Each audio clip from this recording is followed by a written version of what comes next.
Welcome to Indonesia, mau baca berita. Covid ini, Covid itu, gencar ceritanya. Rumah sakit penuh sesak, tak lagi berdaya. Sudah waktunya kita untuk tetap waspada. Welcome to Indonesia, pakai masker ganda. Satu dalam, satu luar, ikat yang benar. Bukan takut sanksi, borgol polisi. Sayang diri sesama, itu saja.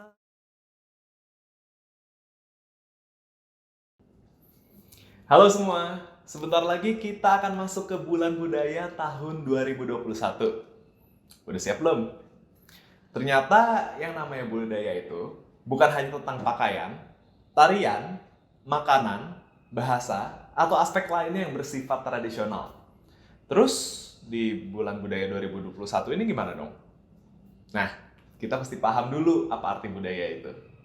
Budaya adalah suatu cara hidup atau nilai hidup yang berkembang dan dimiliki oleh sebuah komunitas yang diwariskan dari generasi ke generasi.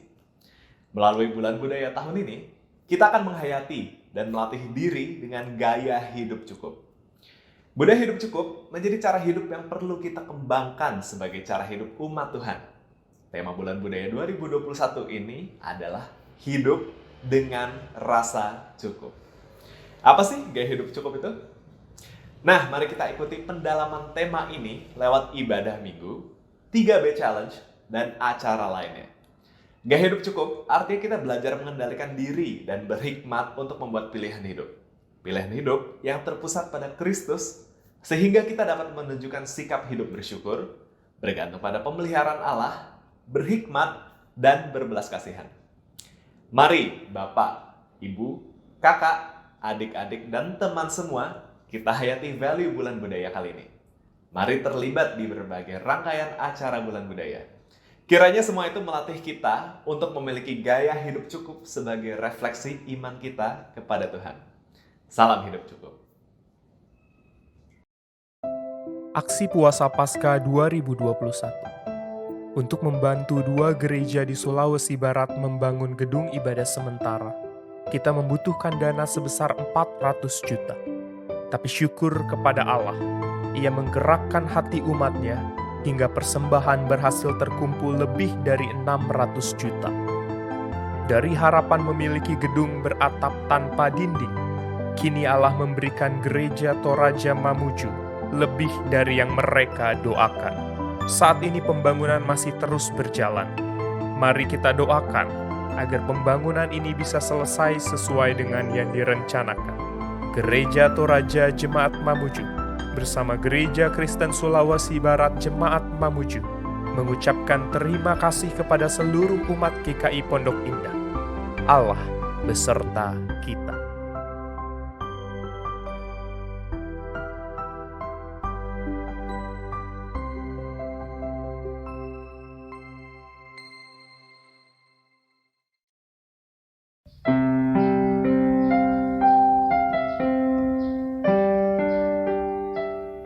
Bapak, Ibu, saudara-saudara yang terkasih, selamat datang di GKI Pondok Indah. Salam kasih persekutuan di dalam Kristus Yesus yang selalu beserta kita. Selamat beribadah, tetaplah semangat dan bersukacita. Tuhan Yesus memberkati.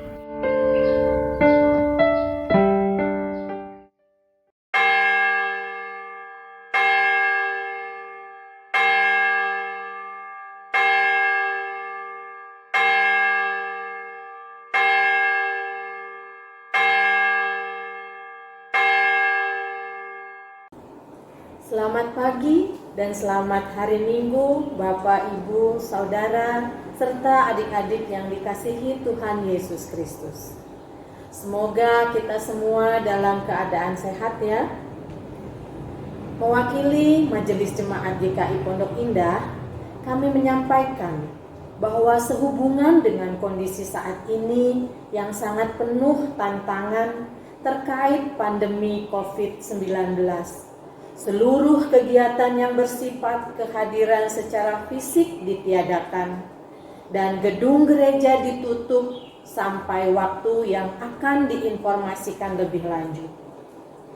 Hal ini merupakan respon dari GKI Pondok Indah dalam mendukung kebijakan pemerintah Republik Indonesia, khususnya kali ini adalah PPKM darurat, menanggulangi penyebaran virus COVID-19 yang semakin tidak terkendali, dan juga sebagai sebuah langkah iman dan pengharapan kepada Tuhan kita Yesus Kristus, turut serta dalam karya keselamatannya. Kita yang telah menerima karya keselamatannya, oleh karena itu marilah kita tetap setia pada pelayanan kita dan ambil bagian dalam mendukung ini sebagai bentuk pelayanan kita. Beribadah di rumah saja, melakukan pelayanan dari rumah saja, dan terus mendoakan satu sama lain untuk gereja Tuhan di segala tempat, dan untuk bangsa dan negara ini, di mana Tuhan menginginkan kita berkarya dan memberkatinya. Kita patut bersyukur jika pagi ini kita masih dapat bertemu dalam ibadah GKI Pondok Indah Minggu 18 Juli 2021 yang akan dilayani oleh Penatua Alexardo Cesario Saragi. Mohon perhatian bagi pokok warta minggu ini. Majelis Jemaat GKI Pondok Indah dalam persidangan Majelis Jemaat Khusus pada Kamis 1 Juli 2021 memutuskan untuk membentuk tim kerja penanganan COVID-19 GKI PI Mandiri atau PCGM, menyikapi peningkatan tajam jumlah penderita COVID-19 dalam beberapa hari terakhir.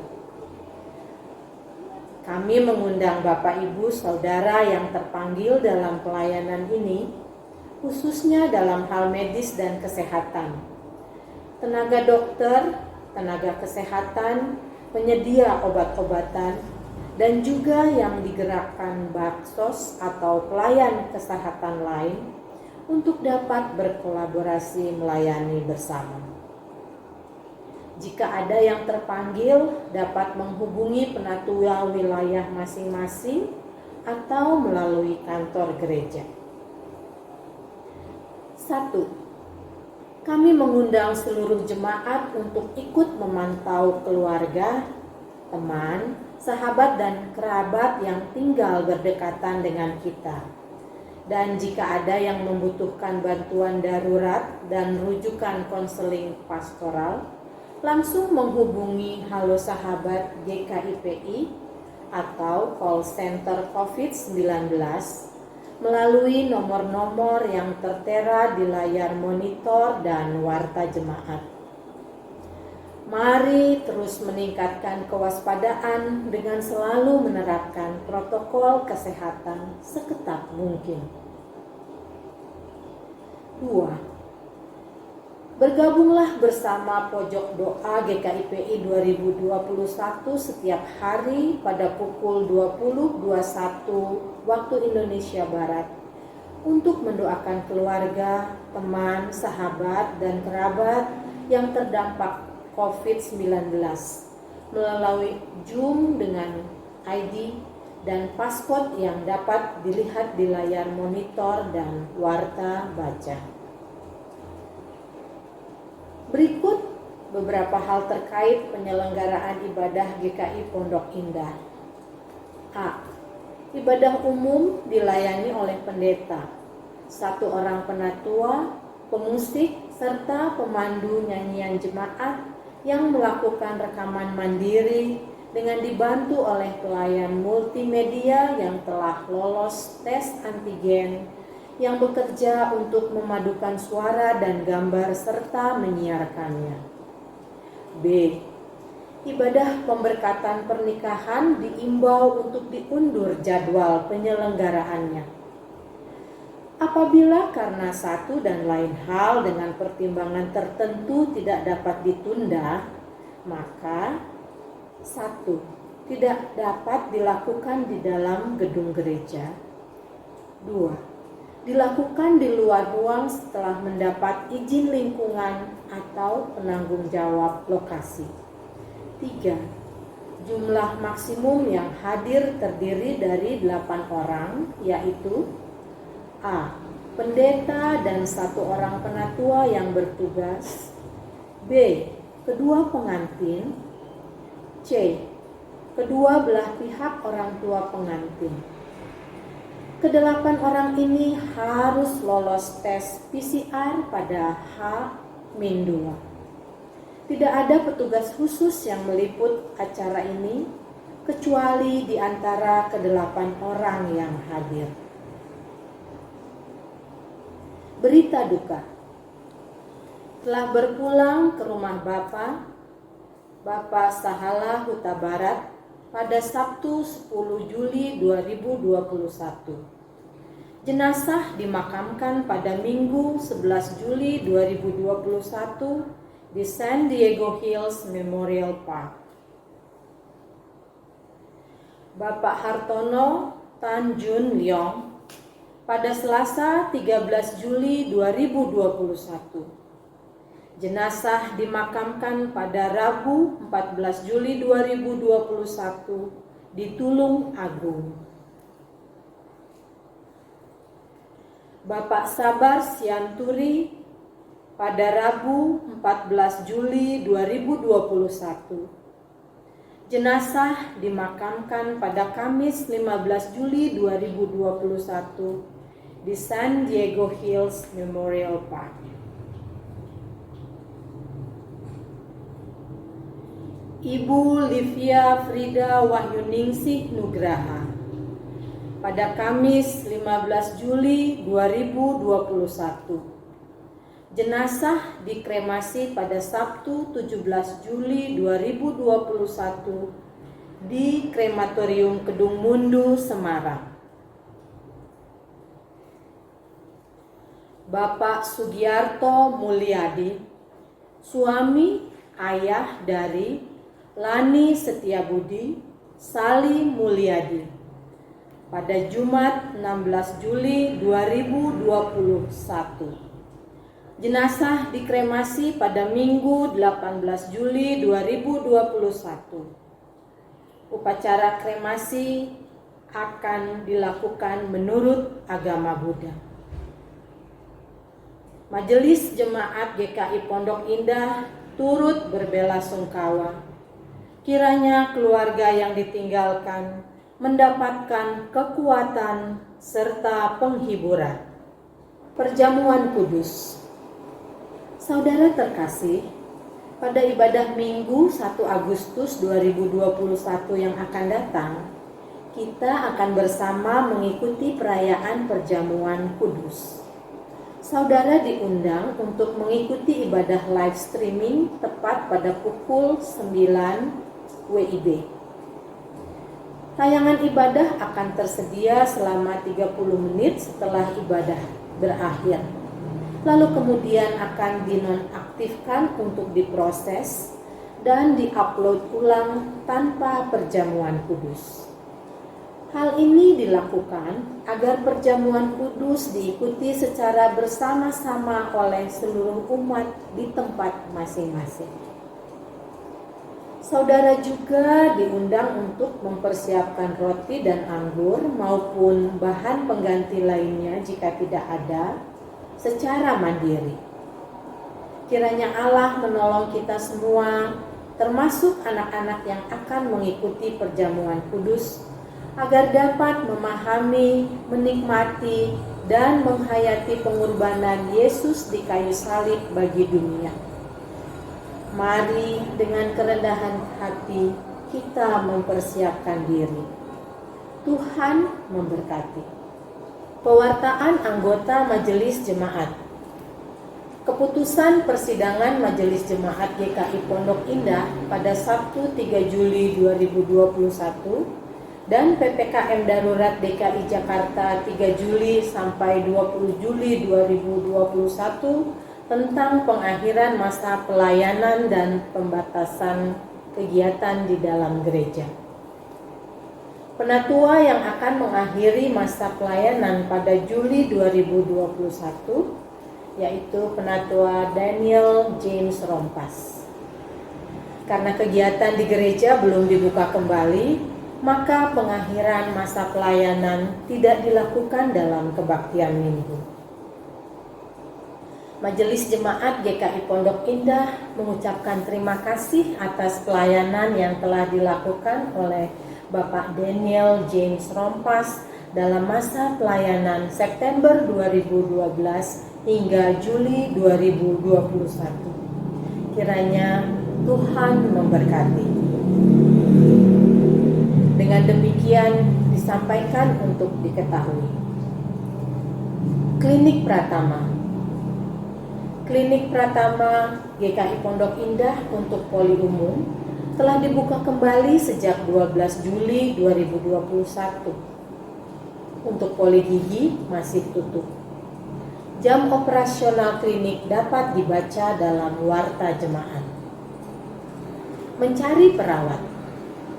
Klinik Pratama GKI Pondok Indah membutuhkan perawat umum dengan kriteria sebagaimana ada di layar dan dapat dibaca dalam warta jemaat. Lamaran ditujukan kepada Dr. Deborah N. Cahyadi. Email klinikgkipi@gmail.com. Demikian pokok warta minggu ini. Warta selengkapnya dapat dibaca dalam e-warta melalui media sosial GKIPI. Mari bersaat teduh sebelum memulai ibadah.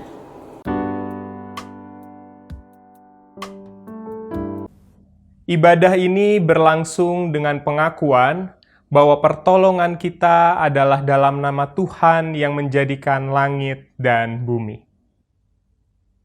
Cinta kasih dan damai sejahtera dari Allah Tritunggal beserta saudara. Jemaat dipersilakan duduk. Kita mengenal Allah yang maha besar, yang menjadi perisai bagi umatnya. Namun, kita juga mengenal Allah sebagai gembala yang baik. Gembala yang merawat domba-dombanya dengan penuh kasih.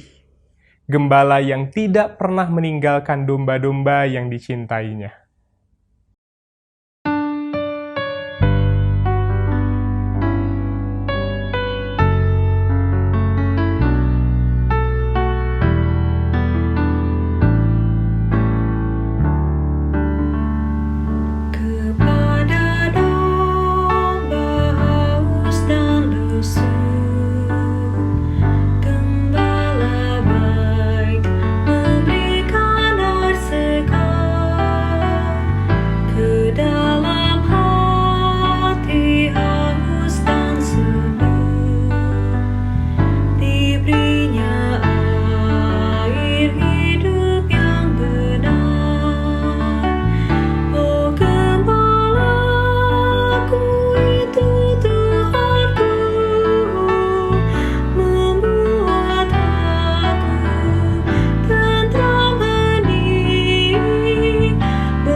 Yesus berkata, "Akulah gembala yang baik.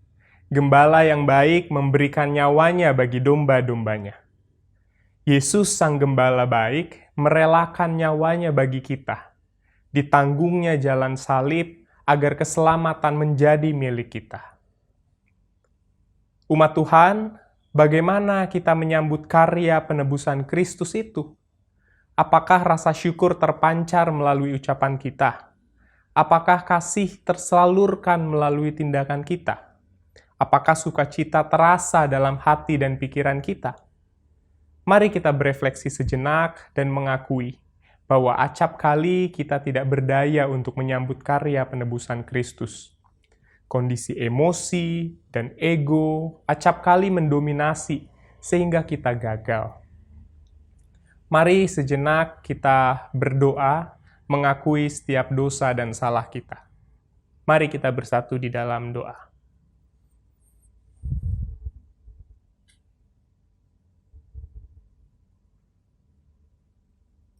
Ya Allah, kami dikelilingi dengan orang-orang yang dipenuhi dengan rasa khawatir, rasa takut, rasa kecewa, rasa sedih.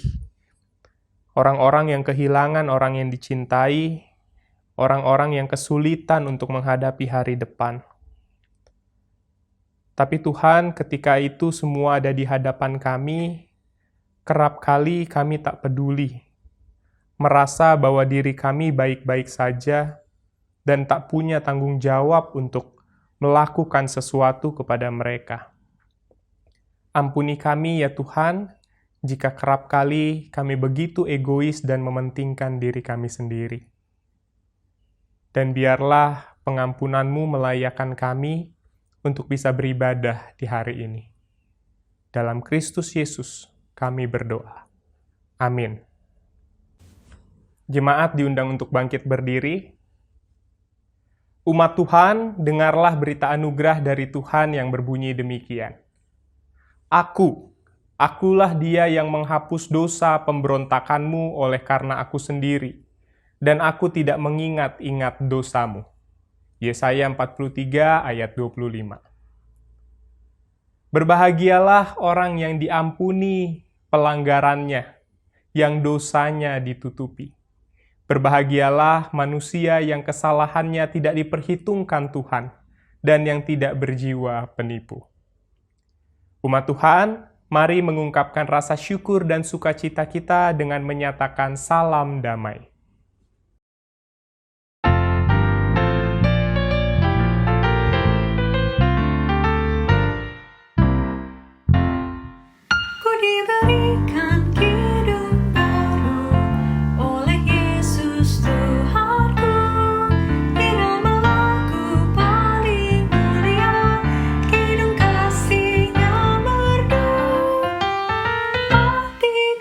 Bersukacitalah, bersukacitalah.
Bapak Ibu Saudara, sebelum kita membaca dan merenungkan sabda Tuhan, mari kita bersatu di dalam doa.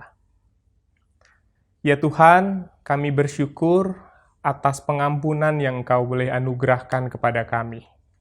Dan pagi hari ini kami ingin bersama merenungkan sabda-Mu. Biarlah sabda-Mu itu boleh menjadi pelita bagi kaki kami, menerangi jalan kami, dan menuntun kami agar dapat menjadi orang-orang yang sesuai dengan apa yang Tuhan kehendaki. Di dalam Kristus Yesus kami berdoa. Amin. Bapak Ibu Saudara, bacaan Injil hari ini diambil dari Markus, pasalnya yang ke-6, ayat yang 30 sampai ayat yang ke-34. Lalu kemudian kita lanjutkan ke ayat 53 sampai ayat yang ke-56. Saya akan membacakannya untuk kita semua dan saya mengundang Bapak Ibu Saudara untuk juga membacanya secara pribadi. Markus pasal 6 ayat 30. Kemudian rasul-rasul itu kembali berkumpul dengan Yesus dan memberitahukan kepadanya semua yang mereka kerjakan dan ajarkan. Lalu ia berkata kepada mereka, "Marilah ke tempat yang sunyi supaya kita sendirian dan beristirahatlah seketika. Sebab memang begitu banyaknya orang yang datang dan yang pergi, sehingga mereka pun tidak sempat makan." Maka berangkatlah mereka untuk mengasingkan diri dengan perahu ke tempat yang sunyi. Tetapi pada waktu mereka bertolak, banyak orang melihat mereka dan mengetahui tujuan mereka. Dengan mengambil jalan darat, segeralah datang orang dari semua kota ke tempat itu, sehingga mendahului mereka. Ketika Yesus mendarat, ia melihat sejumlah besar orang banyak. Maka tergeraklah hatinya oleh belas kasihan kepada mereka, karena mereka seperti domba yang tidak mempunyai gembala. Lalu mulailah ia mengajarkan banyak hal kepada mereka. Ayat 53. Setibanya di seberang, Yesus dan murid-muridnya mendarat di Genesaret dan berlabuh di situ. Ketika mereka keluar dari perahu, orang segera mengenal Yesus. Maka berlari-larilah mereka ke seluruh daerah itu dan mulai mengusung orang-orang sakit di atas tilamnya kepada Yesus di mana saja kabarnya ia berada. Kemanapun ia pergi, ke desa-desa, ke kota-kota, atau ke kampung-kampung, orang meletakkan orang-orang sakit di pasar dan memohon kepadanya supaya mereka diperkenankan, hanya menjamah jumbai jubahnya saja. Dan semua orang yang menjamahnya menjadi sembuh. Demikianlah pembacaan Injil Tuhan Yesus Kristus. Berbahagialah setiap orang yang membaca, merenungkan, dan terlebih melakukannya dalam kehidupan sehari-hari. Haleluya. Dalam salah satu bukunya, seorang profesor teologi bernama Chuan Seng Song pernah mengutip sebuah puisi kecil yang sederhana berjudul My Mother's Name is Worry. Atau dalam terjemahan bahasa Indonesianya berarti, nama ibuku adalah khawatir. Wah, judulnya bikin kita penasaran ya. Bahkan mungkin di antara kita ada yang sambil mengerutkan kening, lalu mengulang judul puisi tadi. Nama ibuku adalah khawatir. Apa maksudnya ya? Puisi sederhana ini ditulis oleh seorang anak kecil berusia 12 tahun. Ia tinggal di daerah kumuh di Korea. Lewat karyanya ini, kita bisa melihat bagaimana kondisi yang ia hadapi sehari-hari. Penuh dengan kekhawatiran, penuh dengan ketidakpastian. Seperti ini isi puisinya. Di musim panas, ibuku khawatir tentang air. Di musim dingin, ia khawatir tentang batu bara. Dan sepanjang tahun, ia khawatir tentang beras. Di siang hari, ibuku khawatir tentang kehidupan. Di malam hari, ia khawatir akan anak-anaknya. Dan sepanjang hari, ia khawatir, dan khawatir terus.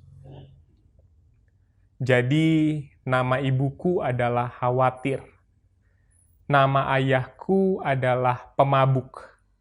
Dan namaku adalah air mata dan isak tangis. Bapak, Ibu, Saudara, puisi ini menggambarkan kondisi anak kecil beserta keluarganya. Hidup dalam ketidakpastian, hidup dalam kekhawatiran. Dan mungkin sejumlah keluarga lain di sana pun merasakan hal yang serupa, diselimuti dengan kekhawatiran. Rasanya, Bapak, Ibu, Saudara, apa yang anak ini alami, mungkin juga kita alami saat ini dengan cara yang berbeda. Kita dikelilingi orang yang takut dan khawatir dengan situasi yang kini semakin tidak pasti. Bayangkan saja, angka terinfeksi terus meningkat, bahkan kini virus itu semakin mendekat dengan orang-orang yang kita kenal. Kita dipertemukan dengan orang-orang yang berduka karena keluarganya dipanggil Tuhan. Kita dipertemukan dengan orang-orang yang kebingungan, mencari pertolongan. Kita dipertemukan dengan orang yang mungkin sudah mulai kehilangan harap. Juga tak menutup kemungkinan kita dipertemukan dengan orang yang mulai kecewa, bahkan gak percaya dengan kebijaksanaan Tuhan. Lalu yang menjadi pertanyaan, apa yang harus kita lakukan ketika bertemu dengan orang-orang yang seperti ini? Apa yang harus kita lakukan ketika bertemu dengan orang yang bingung, khawatir, lapar secara fisik maupun rohani, kehilangan harapan, dan gak lagi percaya pada Tuhan, gak lagi percaya pada karya penyelamatan Tuhan? Apa yang harus kita lakukan? Dari tema ibadah hari ini, mungkin Bapak Ibu sudah bisa menebak. Apalagi baru saja kita membaca Injil. Kira-kira tertebaklah kemana pembahasan kita. Ya, kita harus meneladani Sang Kristus, yaitu menjadi gembala bagi mereka yang diliputi kekhawatiran, kebingungan, kehilangan harap, dan berbagai persoalan lainnya. Bahkan kalau Bapak Ibu mau membaca seluruh bacaan leksionari hari ini, yang juga diambil dari Yeremia 23 ayat 1-6, Mazmur 23, semua bicara tentang gembala. Tentu ketika kita dipanggil untuk turut menjadi gembala, bukan dalam pengertian merebut kemuliaan Allah, Sang Gembala Agung, lalu menempatkan diri kita sebagai sumber jawaban dan kelegaan. Tentu tidak seperti itu. Karena jika itu yang terjadi, celakalah kita. Namun, mari kita hayati panggilan ini sebagaimana Yesus memanggil Petrus dan mengatakan, "Petrus, gembalakanlah domba-dombaku." Bisa dipastikan, ketika Petrus melakukan perintah Tuhan, ia tidak berupaya menyamakan diri dengan Sang Gembala Agung. Tetapi ia seperti gembala kecil yang membawa domba-domba yang Tuhan percayakan itu untuk mendekat kepada Sang Gembala Agung. Nah, dalam pengertian inilah kita dipanggil. Sebagaimana para murid yang diberikan kuasa untuk menggembalakan para domba, kita pun dipercaya Tuhan untuk melakukan hal itu. Dalam lingkup kecil seperti keluarga, atau bahkan jika saudara dipercaya Tuhan dalam lingkup yang jauh lebih besar. Yang kembali menjadi pertanyaan, untuk dapat menjalankan peran gembala sesuai dengan yang Tuhan inginkan, apa yang perlu kita lakukan? Hal apa yang menjadi kunci yang harus kita miliki? Nah, Bapak Ibu Saudara, mari kita kembali lihat Alkitab kita dari Markus pasal 6 tadi, ayat yang ke-30. Kita lihat dan kita periksa kira-kira apa yang bisa kita dapatkan dari sana. Kalau kita lihat kisah ini, cerita Yesus memberi makan 5.000 orang laki-laki ini dimulai dari kembalinya para murid dari misi yang Yesus berikan di 2 perikop sebelumnya. Di ayat 6b. Ketika bertemu dengan Yesus, mereka menceritakan apa yang mereka alami, pengalaman pelayanan mereka. Dan tanpa berlama-lama, Yesus kemudian mengajak para murid untuk pergi ke tempat yang sunyi, sejenak mengambil jarak dengan orang banyak, lalu beristirahat dan makan. Wah, Yesus tahu bahwa para murid kelelahan. Mungkin rasanya lebih melelahkan dari mengikuti 9 Zoom meeting berturut-turut dalam satu hari. Nah, kini saatnya mereka duduk, makan, berbagi cerita dan pengalaman. Namun meski demikian, nampaknya Yesus tidak benar-benar bisa menghindar dari orang banyak. Kemana dia pergi, orang banyak mengikuti. Mereka yang sakit, mereka yang lapar secara fisik maupun rohani, mereka yang khawatir, mereka yang menurut kesaksian Markus itu seperti domba-domba yang tak bergembala. Mereka membutuhkan gembala, mereka membutuhkan tempat perlindungan, mereka membutuhkan orang yang bisa dipercaya. Ketika Yesus melihat orang-orang itu, tergeraklah hatinya oleh belas kasihan. Yang menarik, apa artinya belas kasihan? Atau yang dalam bahasa Inggris disebut compassion. Seorang teolog kelahiran Kanada bernama Douglas John Hall pernah menulis bahwa makna belas kasihan dalam teks ini perlu dipahami lebih dari sekedar kasihan. Menurutnya, kasihan itu sesuatu yang bisa dirasakan seseorang dari jarak jauh. Misalnya, jika kita melihat postingan seorang aktivis memotret orang utan yang sedang dianiaya, lalu kita merasa kasihan pada mereka. Maka kemudian kita memberikan sejumlah uang sebagai donasi untuk membantu para aktivis ini melakukan misi penyelamatan di sana. Menurut Hall, bukan kasihan seperti itu yang dimaksud oleh Markus. Hall mengatakan, tidak mungkin kita berbelas kasih jika kita tidak benar-benar merasakan penderitaan orang tersebut. Bagi sebagian orang, melihat orang banyak yang membutuhkan pertolongan di saat kita sedang kelelahan, mereka mungkin pertama-tama melihatnya sebagai beban. Namun tidak dengan Yesus. Setiap wajah mencerminkan kebutuhan, rasa lapar, rasa sakit, rasa khawatir. Dan sebagai gembala yang dipenuhi belas kasih, Yesus pun menghampiri dan melayani mereka, padahal ia sedang kelelahan. Sederhananya Bapak Ibu, belas kasih berbeda dengan kasihan. Mengasihi berbeda dengan mengasihani. Ketika kita mengasihi, kita menempatkan diri sama dengan orang itu, mencoba memahami mereka, dan memberi yang terbaik yang kita bisa. Berbeda dengan mengasihani.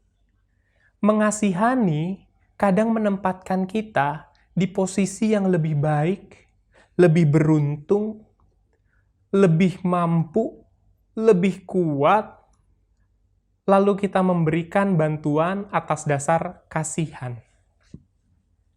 Allah mengajak kita untuk mengasihi sesama, bukan sekedar mengasihani sesama. Kenapa? Karena Allah mengasihi dunia, bukan mengasihani dunia. Tindakan itulah yang perlu kita teladani. Menjadi gembala-gembala kecil yang mengasihi, bukan sekedar mengasihani. Yang kemudian menjadi soal, apa yang bisa kita lakukan sebagai bentuk konkret dari gembala yang mengasihi orang yang Tuhan percayakan?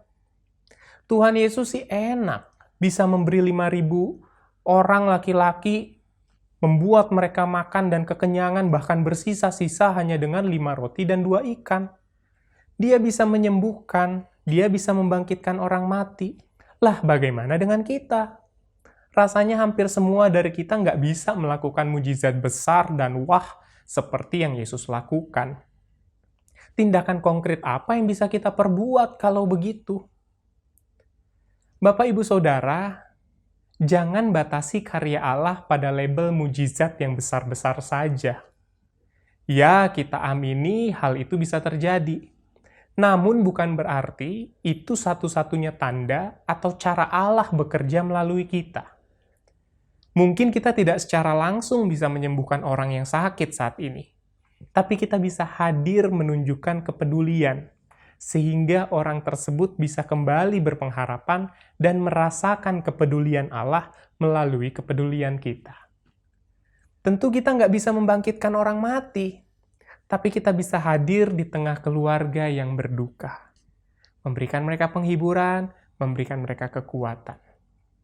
Saya percaya kita diperlengkapi Allah dengan begitu banyak dan ragam karunia. Dan saya juga percaya dengan belas kasih yang kita miliki, akan banyak orang yang bisa merasakan sapaan Tuhan melalui tindakan dan kehadiran kita. Bukankah kita diberkati untuk menjadi berkat? Bukankah kita diperlengkapi dengan berbagai talenta untuk dapat membantu semakin banyak orang? Dan jangan lupa Bapak Ibu Saudara, kita ini gembala loh. Tak jadi soal seberapa besar atau kecil kawanan kita. Mungkin di lingkup kecil di keluarga, lingkaran persahabatan, kelompok LG, life group, kelompok pegiat, kelompok badan pelayanan, kelompok majelis bidang, atau komunitas di gereja lainnya, atau bahkan di lingkup lain yang Tuhan percayakan. Jangan sampai Allah kecewa pada kita sebagaimana Allah kecewa pada para gembala yang diberitakan oleh Yeremia. Celakalah para gembala yang membiarkan kambing domba dan gembalaku hilang dan terserak. Tertulis dalam Yeremia 23 ayat 1. Lihat Bapak Ibu Saudara, sebagai Sang Gembala Agung, Allah marah kepada para gembala yang ia percaya untuk menjaga kawanan kambing domba milik Allah. Bukannya dijaga, bukannya dipelihara, bukannya diperhatikan, dikasihi, para gembala itu malah membiarkan kambing domba milik Allah terserak dan tercerai-berai. Gembala yang dimaksud dalam Yeremia 23 adalah para pemimpin secara umum. Pemimpin politik, pemimpin ekonomi, pemimpin militer, para pengajar, dan juga terlebih para pemimpin spiritual. Merekalah para gembala yang tak mempedulikan kawanan Allah hingga tercerai-berai. Sebagian dibawa ke Babel, sebagian pergi mengungsi ke Mesir, bangsa menjadi tawanan, waduh kacau balau. Itulah yang terjadi ketika para gembala yang Tuhan percaya tidak mengasihi kawanannya. Hal yang serupa dengan bentuk yang berbeda mungkin terjadi saat ini jika kita tak menjalankan peran kita sebagai gembala-gembala kecil tadi. Maka Bapak Ibu Saudara, di tengah dunia yang dipenuhi dengan kekhawatiran dan ketidakpastian, kita dipanggil untuk menjadi gembala-gembala kecil yang memiliki belas kasih, compassion, yang mengasihi bukan sekedar mengasihani. Siapkah saudara menjalankan peran dan kepercayaan Allah ini? Tuhan Yesus yang memampukan kita semua. Amin.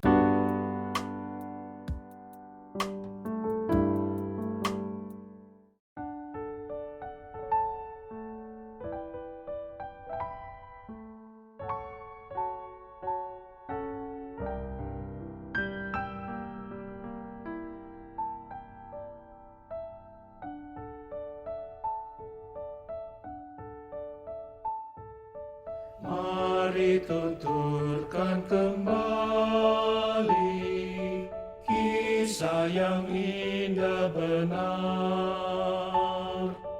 warta berharga sekali, Yesus pahlawan besar,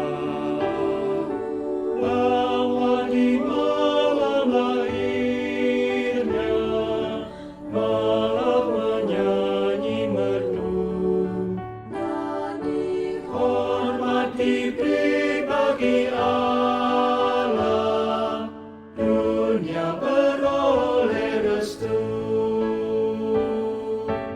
Mari tuturkan kembali kisah yang indah benar, warta berharga sekali, Yesus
Umat Tuhan, mari kita mengikrarkan pengakuan iman kita dengan mengucapkan pengakuan iman rasuli demikian. Aku percaya kepada Allah Bapa yang Maha Kuasa, Khalik langit dan bumi, dan kepada Yesus Kristus, anaknya yang tunggal Tuhan kita, yang dikandung daripada Roh Kudus, lahir dari anak darah Maria, yang menderita sengsara di bawah pemerintahan Pontius Pilatus, disalibkan, mati, dan dikuburkan. Turun ke dalam kerajaan maut. Pada hari yang ketiga, bangkit pula dari antara orang mati, naik ke sorga, duduk di sebelah kanan Allah, Bapa yang Maha Kuasa. Dan dari sana ia akan datang untuk menghakimi orang yang hidup dan yang mati. Aku percaya kepada Roh Kudus, gereja yang kudus dan am, persekutuan orang kudus, pengampunan dosa, kebangkitan orang mati, dan hidup yang kekal. Amin. Mari Bapak Ibu Saudara kita bersatu di dalam doa. Ya Tuhan, kami bersyukur karena kami memiliki Engkau sebagai Sang Gembala Agung. Gembala yang mengasihi domba-dombanya, bukan sekedar gembala yang mengasihani domba-dombanya. Dan kami bersyukur karena Tuhan mau percaya pada kami, mempercayakan kepada kami tugas untuk menjadi domba-domba kecil, yang Tuhan panggil untuk juga mengasihi orang-orang di sekitar kami, mengasihi kehidupan ini, bukan sekedar mengasihani. Tuhan, mampukan kami agar kami bisa menjalankan peran kami sebagai gembala-gembala kecil dengan baik. Biarlah apa yang kami lakukan boleh membawa domba-domba yang Tuhan percayakan ini semakin dekat dan semakin mengenal Tuhan, Sang Gembala Agung. Dan kini Bapa, di tengah peribadahan kami ini, kami ingin bersama menyatukan hati kami untuk memohon kepada Tuhan. Kami memohon untuk pemulihan bagi kehidupan ini. Dikala COVID-19 khususnya di Indonesia belum menunjukkan perbaikan yang signifikan. Ketika kami melihat grafik yang terus menanjak, begitu banyak orang-orang yang setiap harinya terinfeksi COVID-19 ini. Hingga keluarga kami, kerabat kami, sahabat kami, atau bahkan kami sendiri terinfeksi. Hingga beberapa dari orang yang kami kenal, mungkin Tuhan panggil dengan cara yang sama. Terinfeksi COVID-19. Tuhan, kami memohon kekuatan dari Tuhan. Kami memohon hikmat dari Tuhan boleh melingkupi para pengambil keputusan, para pelaksana keputusan, dan juga kami semua sebagai masyarakat di Indonesia. Biarlah kami boleh menjalankan peran kami dengan baik untuk segera menekan dan bahkan memutus penyebaran COVID-19 ini. Dan kami berdoa bagi mereka yang berada di garda terdepan, para dokter, maupun orang-orang lain yang Tuhan percaya untuk berada di posisi yang begitu beresiko, kiranya Tuhan yang memberkati dan melindungi mereka, juga keluarga mereka. Dan kami juga berdoa ya Bapa untuk sahabat-sahabat kami, rekan-rekan kami yang sakit, yang dalam pemulihan, kiranya Tuhan juga boleh berada bersama-sama dengan mereka. Serta gereja kami, dengan segala upaya sumber daya yang dimiliki, biarlah Tuhan boleh pakai untuk kami dapat memaksimalkan diri, memberikan yang terbaik untuk jemaat kami, atau bahkan untuk masyarakat yang lebih luas. Pakailah kami ya Tuhan sebagai perpanjangan tangan Tuhan. Dan kini ya Bapa, izinkanlah kami untuk menutup doa kami ini dengan doa yang Tuhan Yesus ajarkan kepada kami. Bapa kami ada di surga, dikuduskanlah namamu. Datanglah kerajaan-Mu, jadilah kehendak-Mu di bumi seperti di surga. Berikanlah kami pada hari ini makanan kami yang secukupnya, dan ampunilah kami akan kesalahan kami, seperti kami juga mengampuni orang yang bersalah kepada kami. Dan janganlah membawa kami ke dalam pencobaan, tetapi lepaskanlah kami daripada yang jahat. Karena Engkaulah yang punya kerajaan dan kuasa dan kemuliaan sampai selama-lamanya. Amin. Persembahan syukur. Umat Tuhan, memberikan persembahan adalah salah satu cara kita untuk mengungkapkan syukur kepada Tuhan. Namun, memberikan persembahan adalah juga salah satu cara kita untuk menjalin relasi dengan sesama.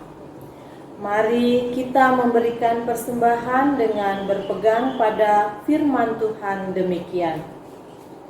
Hendaklah kamu selalu rendah hati, lemah lembut dan sabar. Tunjukkanlah kasih-Mu dalam hal saling membantu. Ditulis dalam Efesus 4 ayat 2.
Mari kita membawa persembahan kita.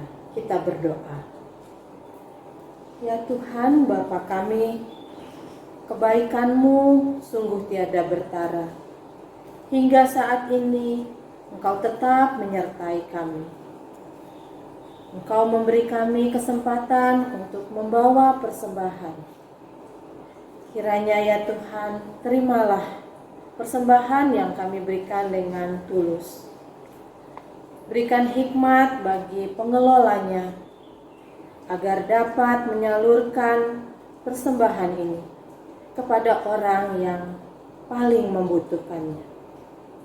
Di dalam nama Yesus Kristus, kami telah berdoa dan mengucap syukur.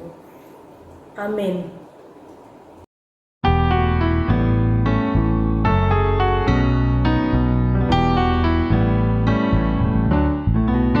Tuhan mengutus kita ke dalam dunia, bawa pelita kepada yang telat. Meski dihina serta dilanda duka, harus melayani dengan sepenuh. Dengan senang, marilah kita melayani umatnya. Dengan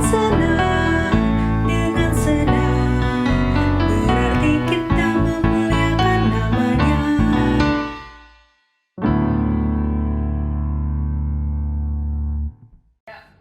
Kita adalah domba-domba yang selalu dipelihara oleh Sang Gembala Agung dengan penuh cinta kasih. Namun, kita juga adalah gembala-gembala yang dengan hati terbuka mencari dan merawat domba-domba yang membutuhkan uluran kasih. Oleh karena itu, arahkanlah hatimu kepada dunia dan jadilah sahabat bagi sesama.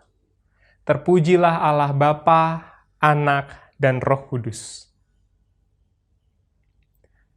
Dan kini marilah kita bersama menerima berkat dari Tuhan. Kiranya Allah berjalan di samping kita sebagai sahabat untuk menemani setiap perjalanan hidup kita. Kiranya Allah berjalan di belakang kita sebagai penolong dan penopang ketika kita terjatuh dan terlelah. Kiranya Allah berjalan di depan kita sebagai penunjuk arah dan masa depan kita. Kiranya Allah berjalan di atas kita sebagai Tuhan yang bertakhta dalam hati dan pikiran kita. Dan kiranya Allah Tritunggal Maha Kudus Bapa, Anak, dan Roh Kudus memeluk kita dengan cinta kasih dan kesetiaan, sehingga hidup kita mampu menampilkan wajah Kristus. Amin.